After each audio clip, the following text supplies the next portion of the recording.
Depuis 2018, les Togolais ont été largement matraqués par une nouvelle appellation. Le Plan national de développement, PND. À ce titre, il est défini comme un ambitieux programme quinquennal censé transformer structurellement l'économie du pays dans son processus vers l'émergence.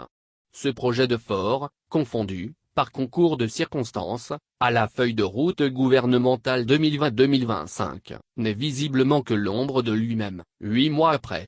Et ce, malgré le rhabillage de l'exécutif aux députés en passant par l'administration, dans ses différents démembrements, l'appellation était sur toutes les lèvres. Aucun discours ou speech ne pouvait s'achever sans que les organisateurs ou officiels ne fassent recours au Plan national de développement, PND.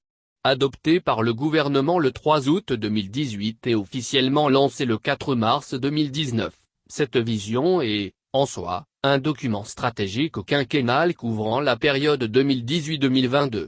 Sous la conduite du président de la République, ce plan d'une valeur estimée à plus 4 000 milliards de CFA a été annoncé pour transformer structurellement l'économie togolaise. Avec les 2 tiers, 2/3, portés par le secteur privé. Ainsi donc lancée, une course effrénée aux investisseurs à travers le monde. Que de voyages en pompe des officiels, Faure Gnassingbé au devant, que de séminaires, que de conférences internationales pour une kyrielle de voyages qui a, par la suite, fini par intriguer nombre d'observateurs sur la pertinence de ces expéditions budgétivores, pourtant censées récolter des investissements pour la réalisation de ce fameux plan. Dès lors, alors que les jours passent sans que les lignes ne bougent véritablement, beaucoup avaient compris qu'il s'agit beaucoup plus d'une trouvaille du pouvoir cinquantenaire copiée pile-poil chez les voisins de la sous-région, notamment la Côte d'Ivoire et le Sénégal, pour endormir les Togolais qui n'aspirent qu'au mieux-être. Mais l'arrivée de la Covid, il y a un an, aura levé un coin de voile sur ce qu'il convient d'appeler un projet mort-né. Se sentant plus que chimérique le PND, face à l'épreuve du temps et des réalités propres au Togo qui n'occultent pas l'aspect politique, avec la crise politique qui ne finit point, le gouvernement a vite fait de trouver en la crise sanitaire due à la Covid, un alibi. Ceci, en annonçant de profonds amendements de ce projet. Exit PND, interfeuille de route gouvernementale 2020-2025. Depuis février 2020, non seulement l'on assiste à un changement de discours, mais aussi d'orientation.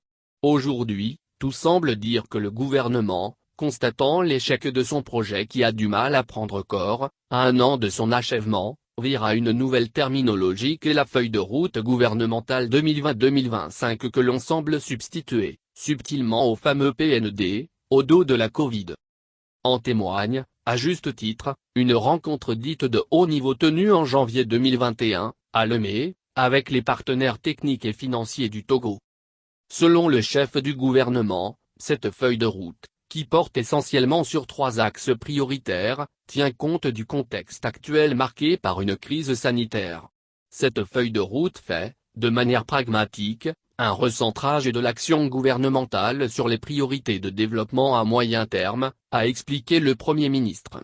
Et d'ajouter qu'il s'agit de travailler sur un nombre réduit de projets intégrés à fort impact et réformes stratégiques pour mieux cibler, mesurer et rendre compte. S'agissant des 3 axes prioritaires, il s'agit d'abord, du renforcement de l'inclusion, de l'harmonie sociale et de la consolidation de la paix. Ensuite, de la création d'emplois pour les jeunes en s'appuyant sur les forces de l'économie. Et enfin, de la modernisation du Togo et du renforcement de ses structures. En somme, au travers de sa démarche, a expliqué le Premier ministre Victoire Daubé, le gouvernement entend définir un cadre de développement mais aussi de partenariat cohérent avec ses logiques et ses priorités.